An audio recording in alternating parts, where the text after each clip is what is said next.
Topela mwinga makasi mokili badimela koloko na misala na biso bato nyonso elebamila masiya sepela sepela mokonzi na kembo sepela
Je rends grâce à Dieu de ce qu'il m'a amené dans cet endroit, à cette église. Je me souviens, la personne qui m'avait amené, elle avait parié que j'allais m'endormir les premiers jours du culte. Aujourd'hui, je suis là, je ne suis pas endormi, j'étais réveillé, je suis réveillé. Et je crois qu'on est tous réveillés pour la gloire de Dieu. Je bénis aussi cette jouvence, toute cette jeunesse qui se mobilise, toute cette enfance qui se mobilise pour la gloire de Dieu, pour glorifier notre Dieu, pour remercier notre Dieu pour toute cette année qu'il nous a donnée, malgré les difficultés, comme l'a dit l'évangéliste, du côté émotionnel, physique, quoi que ce soit d'autre, on est là. On peut dire, jusqu'ici, Ebenezer a été avec nous. Jusqu'ici, Dieu a été fidèle avec nous. Luc, chapitre 1, à partir du verset 31. Celui qui a trouvé, dit Amen, s'il vous plaît. Amen. J'ai la parole au nom de Jésus. Et voici, tu deviendras enceinte, et tu enfanteras un fils, et tu lui donneras le nom de Jésus. Répète avec moi, le nom de Jésus. Encore une fois, le nom de Jésus. Il sera grand, répète avec moi, il sera grand. Il sera grand. Il sera grand. Il sera grand et sera appelé fils du Très-Haut. Et le Seigneur Dieu lui donnera le trône de David son père. Il régnera sur la maison de Jacob éternellement et son règne n'aura point de fin. Pour un autre texte, je vous invite à aller dans Philippiens chapitre 2. À partir du verset 5.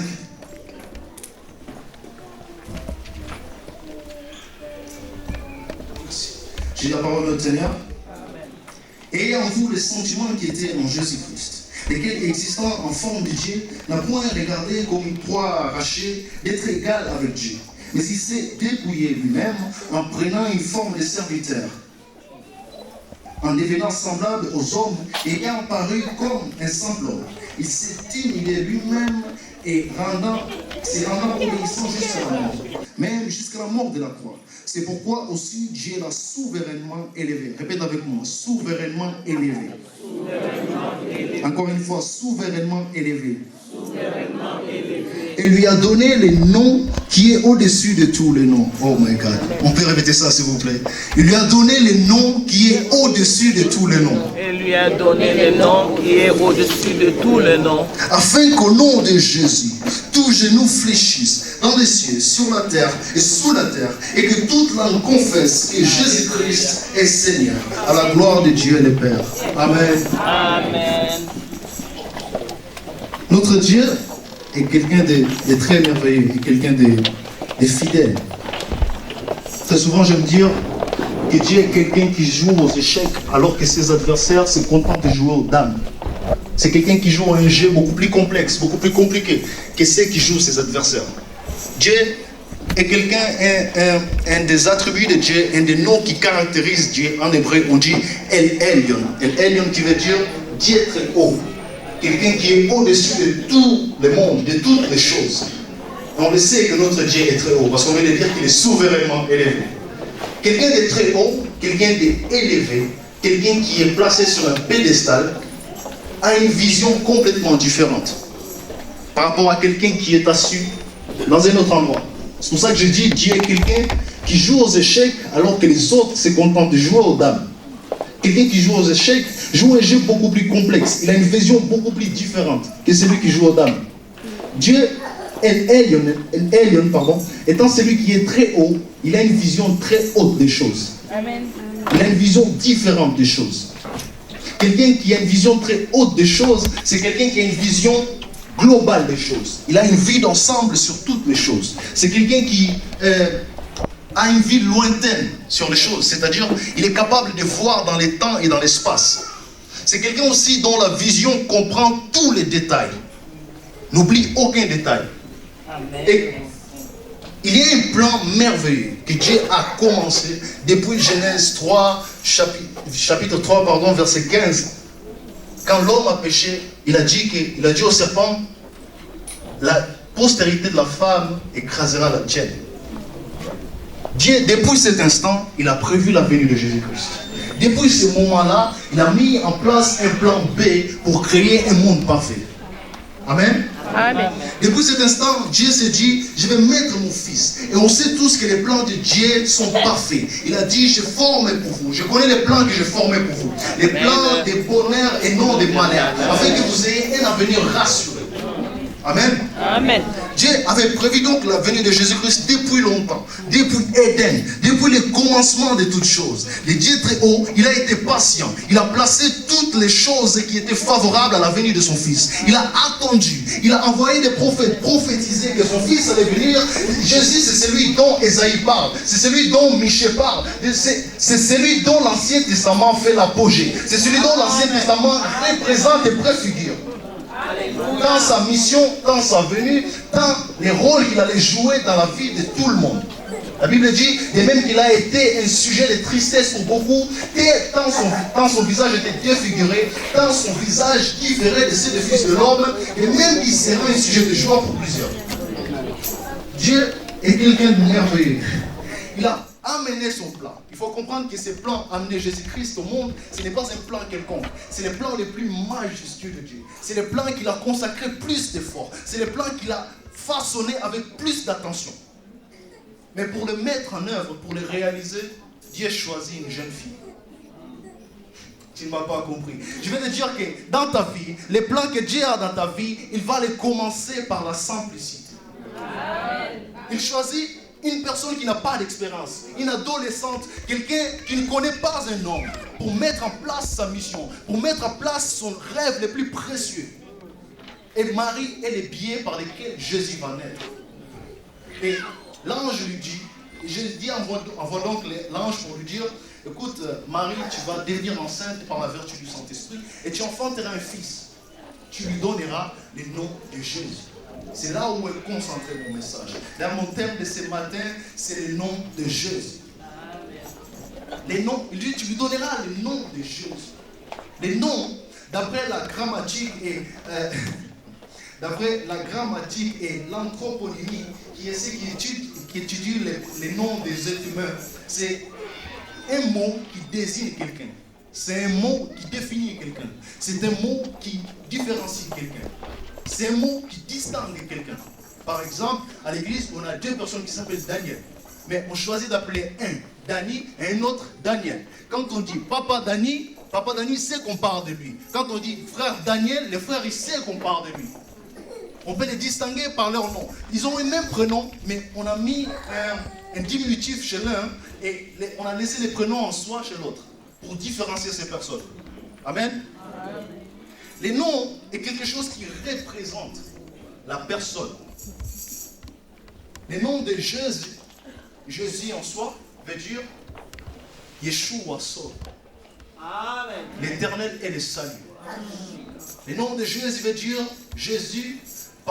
Dieu sauve. Amen. Le nom de Jésus est quelque chose de très intéressant. Le nom de Jésus est quelque chose de très pertinent. Son nom est relié à sa mission.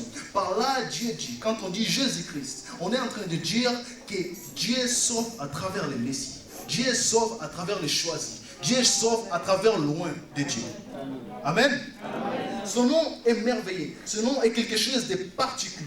Mais bizarrement, quand on regarde la généalogie de Jésus, on regarde toute la famille de Jésus. On regarde les 14 générations depuis Abraham jusqu'à David. Les 14 générations de David jusqu'à la déportation de Babylone. Les 14 générations de la déportation de Babylone jusqu'à Jésus-Christ. On n'y trouve personne d'autre qui s'appelle Jésus-Christ.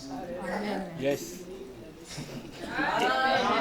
Amen. Alors qu'il est très fréquent, c'est même une habitude, une coutume chez les Juifs de donner un prénom qui appartenait à quelqu'un de sa famille à quelqu'un d'autre.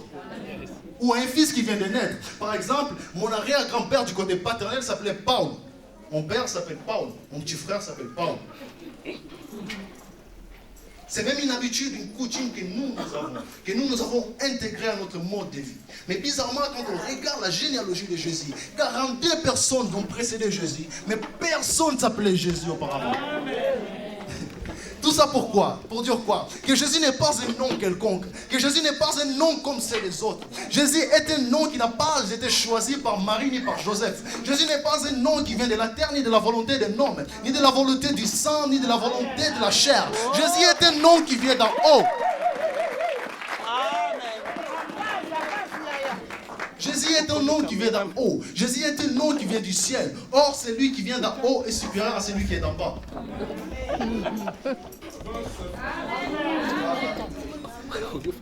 Les noms de Jésus.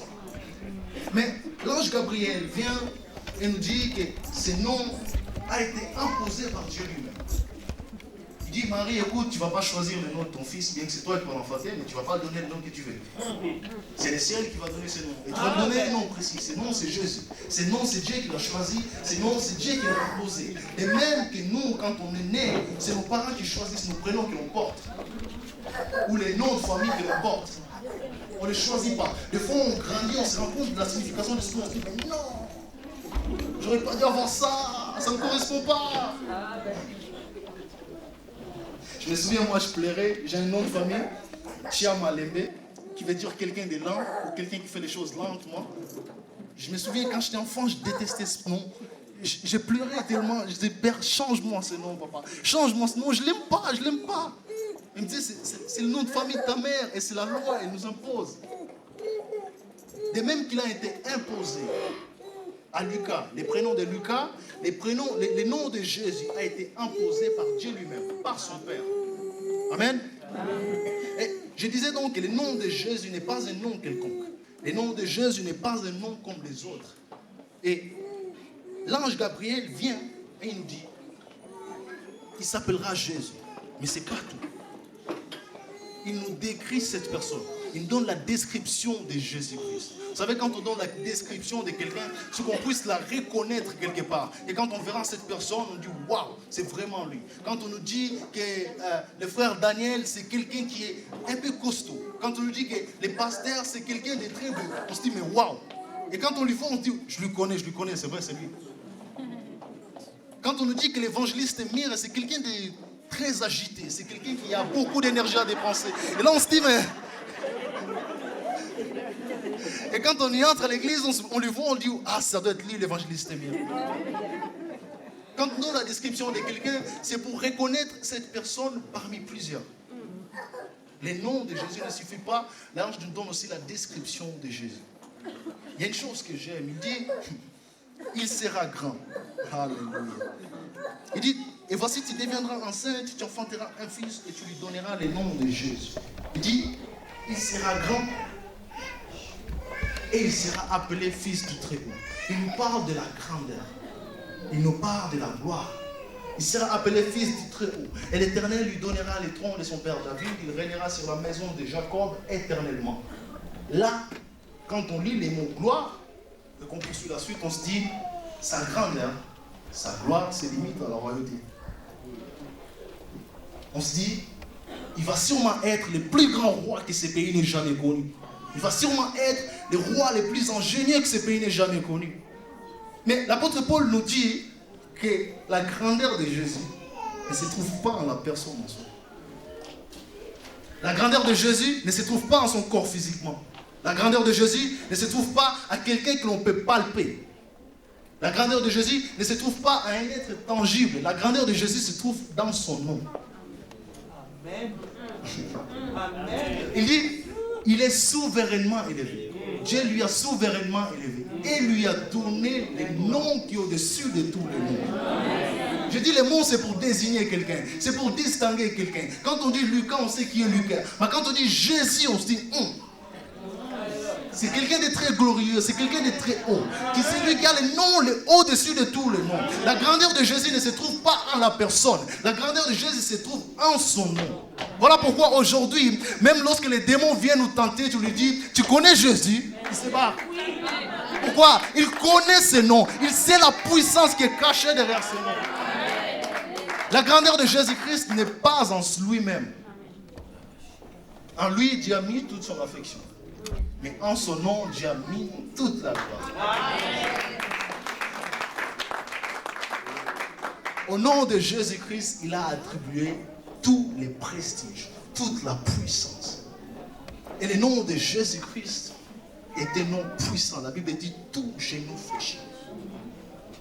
Il y a des noms et des noms. Il y a quelque chose qui s'appelle dépression. Il y a un nom au-dessus de ça. Je venais dire à quelqu'un qu'il y a quelque chose qui s'appelle maladie. Il y a un nom au-dessus de ça. Il y a quelque chose qui s'appelle rejet. Il y a un nom au-dessus de ça. Il y a quelque chose qui s'appelle blocage. Il y a un nom au-dessus de ça. Il y a quelque chose qui s'appelle ténèbres. Il y a un nom au-dessus de ça. Et ce nom, c'est le nom de Jésus. Il y a quelque chose qui s'appelle échec. Il y a un nom au-dessus de ça. Le nom de Jésus. Le nom de Jésus. Le nom de Jésus. C'est Cabrouche en Bérébas. Vous savez c'est quoi notre problème? On a limité les pouvoirs du nom de Jésus. Le nom de Jésus, on l'a limité. Et je vais parler de ça. Il nous décrit, il nous dit, il sera grand. Il sera appelé fils du Très-Haut. Et l'apôtre Paul nous révèle que la grandeur de Jésus se trouve en son nom. Son nom qui est si puissant, son nom qui est si merveilleux. Par son nom, par le nom de Jésus-Christ, on peut tout faire. Par le nom de Jésus-Christ, on peut devenir victorieux. Par le nom de Jésus-Christ, on peut devenir libéré. Par le nom de Jésus-Christ, on peut devenir enfant de Dieu. La Bible dit à tous ceux qui l'ont reçu, qui ont crié en son nom, pas qui ont crié en lui, à la personne, mais qui ont crié en son nom. Vous voyez où se trouve la grandeur de Dieu? Elle se trouve dans son nom. Pas en lui-même physiquement, mais en son nom. À tous ceux qui l'ont reçu et qui ont crié en son nom, il leur a donné le pouvoir de devenir enfants de Dieu. Ceux qui sont nés, ni de la volonté de l'homme, ni de la volonté du sang, ni de la volonté de la chair, mais de la volonté de Dieu. Je me souviens de quelqu'un qui a été né de la volonté de Dieu, qui n'a pas été né de la volonté de l'homme, qui n'a pas été né de la volonté de Marie ni de Joseph, mais qui a été né de la volonté de Dieu. La naissance de Jésus est quelque chose de puissant. La naissance de Jésus est quelque chose de puissant. La naissance de Jésus est quelque chose de supérieur. À sa venue au monde, il a provoqué la mort de plusieurs. À sa mort, il a provoqué la chute des géants. Le nom de Jésus. Jésus est quelqu'un de très puissant. Ce nom porte quelque chose de très puissant. Le nom de Jésus. À sa venue au monde, il a provoqué la mort de plusieurs. Hérode a dit non, il y a quelqu'un qui est né plus grand que moi, je vais tous les disséminer. Mais à sa mort, il a fait tomber l'empire qui régnait sur le monde depuis 6 siècles.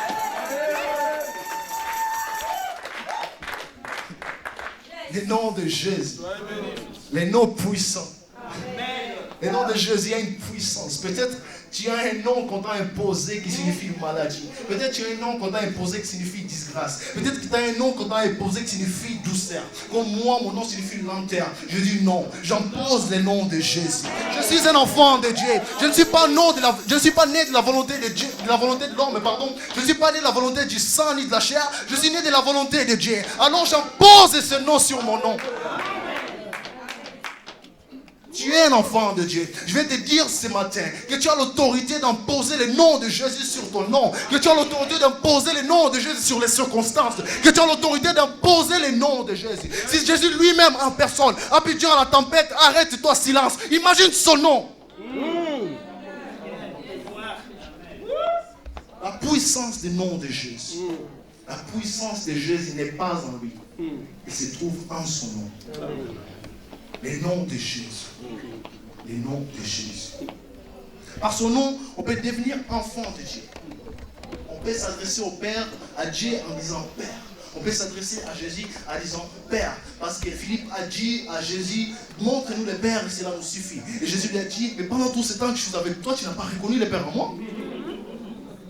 Si tu m'as vu, tu as vu le Père. Parce que moi et le Père, nous sommes un. On peut s'adresser à Jésus en disant Père. On peut s'adresser au Dieu Tout-Puissant en disant Père. Pourquoi? Parce que c'est notre Père. D'ailleurs, notre prière, elle commence en disant notre Père qui est aussi. Il nous a donné la paternité. Et la paternité de Jésus, c'est quelque chose de merveilleux. Oh my God. Il nous a donné le pouvoir de devenir enfants de Dieu. En tant qu'Église, en tant que croyants, on est appelé à prendre conscience du fait qu'on a un nom que l'on doit utiliser. Pas seulement pour chasser des démons, pas seulement pour chasser des blocages, pas seulement pour se limiter à une vision petite, mais avoir une vision très haute des choses. On a le nom de Jésus pour avoir une vision pas de la terre, mais une vue d'ensemble à partir du ciel. Le nom de Jésus. Le nom de Jésus nous amène en tant que chrétiens à prendre ce nom, à influencer, à régner, à gouverner, à dominer, à transformer, à changer le monde selon l'image de notre Dieu, selon les désirs de notre Dieu. Est-ce que c'est ton désir ce matin? Est-ce que c'est ton désir ce matin? Il est révolu le temps où tu limites les noms de Dieu, le nom de Jésus, pour chasser l'ennemi. Il est révolu le temps où tu limites les noms de Dieu pour demander pardon au péché que tu pratiques à chaque fois. Il est révolu le temps où tu utilises les noms de Jésus, ces noms si merveilleux, ces noms si puissants pour des choses banales. Il est temps que tu utilises les noms de Jésus pour gouverner. Il est temps que tu utilises les noms de Jésus pour travailler. Il est temps que tu utilises les noms de Jésus pour influencer. Il est temps que tu utilises les noms de Jésus comme un fondement. Pierre a dit, je n'ai pas eu de poisson, je n'ai rien eu de toute la nuit, mais sur ta parole, sur ta puissance à toi. Est-ce qu'on peut faire les noms de Jésus le fondement de notre vie, le fondement de notre quotidien? Il est temps qu'on utilise le nom de Jésus-Christ pour donner la main à notre frère, au lieu de lui pointer du doigt à chaque fois. Il est temps qu'on utilise le nom de Jésus-Christ pour aimer nos frères et sœurs, même ceux qui ne sont pas chrétiens. Même ceux qui se portent mal, même ceux qui nous insultent, qui nous blessent. Il est temps qu'on utilise ces noms de Jésus pour aimer. Il est temps qu'on utilise les noms de Jésus pour changer la vie. Il est temps qu'on utilise les noms de Jésus pour révolutionner la vie de quelqu'un, la philosophie de quelqu'un. Moi, j'avais une philosophie. Et quand Jésus est venu en moi, il m'a donné sa paternité. Rien d'autre a eu de sens. Alléluia. Il est temps qu'on utilise les noms de Jésus-Christ pour qu'on règne. Il est révolu le temps où on utilise le nom de Jésus-Christ pour se cacher sous la couette et disait, Seigneur, aide-moi, j'ai peur. Il est révolu ce temps où on utilise le nom de Jésus-Christ après avoir regardé un film de terreur en ayant peur que Annabelle va venir nous chercher après. Il est révolu ce temps où on voit des éclairs la nuit, on a peur, on se cache sous la côte du Seigneur, protège-moi au nom de Jésus. Il est révolu ce temps, il est fini ce temps où on fait une prière en 5 minutes en disant gloire à toi Seigneur Jésus, au nom de Jésus je prie ainsi. Il est temps que l'on prie sérieusement avec Dieu. Il est temps que l'on passe du temps avec la personne de Jésus-Christ. Amen.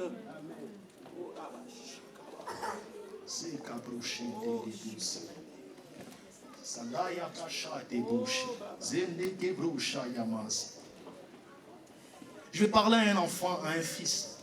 Si tu te trouves ce matin dans la position de fils prodige, rentre à la maison de ton Père. Le désir du Père, c'est ça. Il a envoyé Jésus-Christ. Jésus a dit, je suis venu pas pour ceux qui se portent bien, mais ceux qui sont malades. Ceux qui sont malades. Tu as peur. Tu as envie de hurler partout. Tu es fatigué. Tu as envie de te suicider.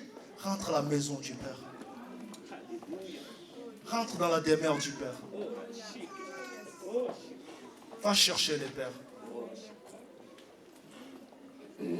Tu n'arrives plus à vivre.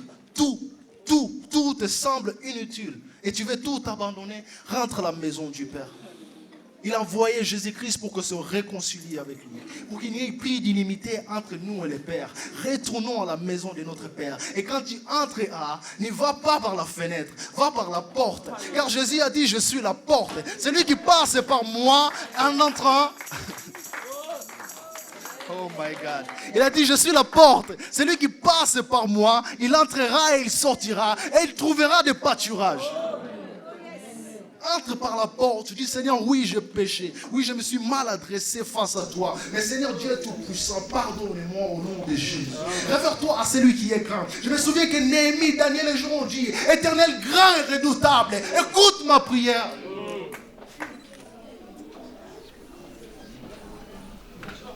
Si tu es mal porté, rentre à la maison de ton Père.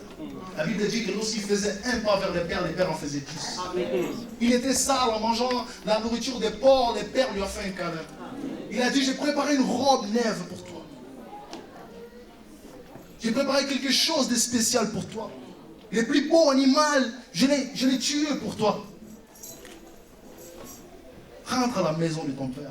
Il est révolu ce temps où On utilise le nom de Jésus-Christ quand on a peur. Il est révolu ce temps où on utilise le nom de Jésus-Christ pour des circonstances banales. Il est temps qu'on utilise le nom de Jésus-Christ pour influencer.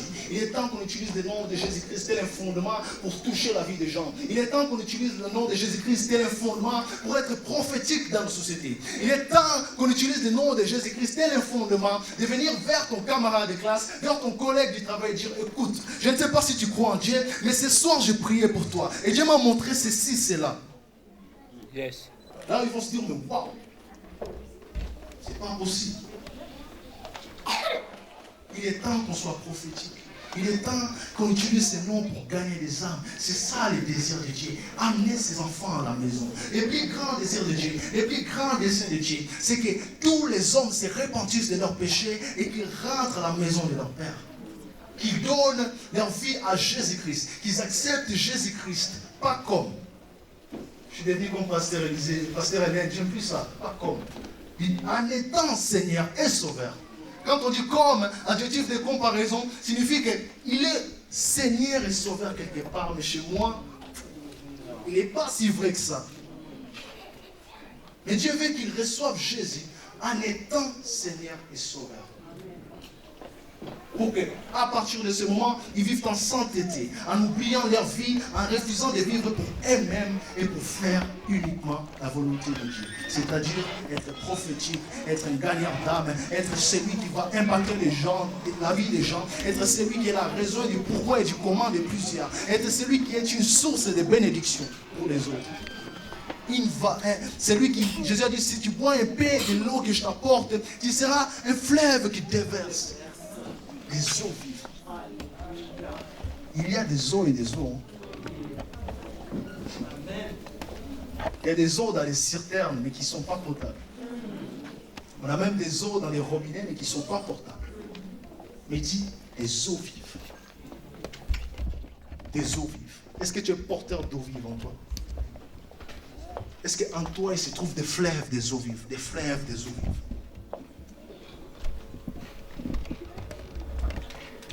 Est-ce que quand on regarde, on voit les fleuves des eaux vivantes? Est-ce que quand on regarde, on remarque la puissance des noms de Jésus? Quand tu parles de toi, est-ce qu'on voit Jésus-Christ à travers toi? Ou quand tu parles de toi, est-ce qu'on voit ce que Jésus-Christ a fait dans ta vie? Les noms de Jésus. Les noms de Jésus. Est-ce que quelqu'un veut devenir influenceur ce matin? Est-ce que quelqu'un veut régner ce matin? Est-ce que quelqu'un veut utiliser le nom de Jésus comme un fondement pour vivre sa vie ce matin? Est-ce que quelqu'un veut utiliser le nom de Jésus-Christ pour bâtir son existence? Est-ce que quelqu'un veut utiliser le nom de Jésus-Christ pour imposer sa famille? Est-ce que quelqu'un va imposer le nom de Jésus-Christ sur les circonstances, sur les difficultés, sur les déserts? Est-ce que quelqu'un va imposer le nom de Jésus à cela? Lèvons-nous et prions. C'est nos petites sœurs qui vont chanter ce matin. Donc je les appelle à passer devant parce qu'elles n'ont pas encore de nom. Donc... Les petites sœurs, voilà.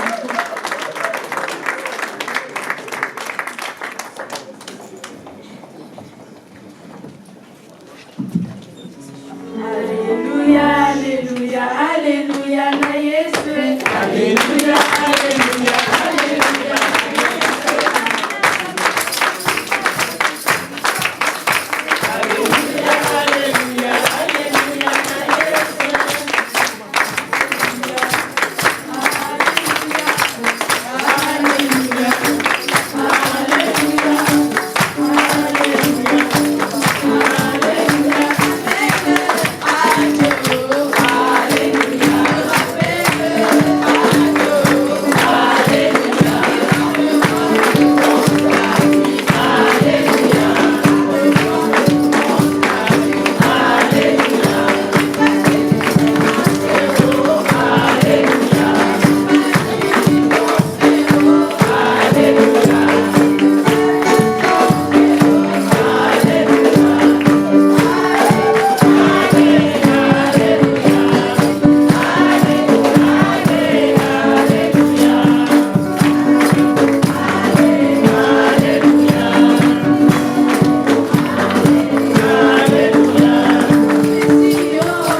Once again.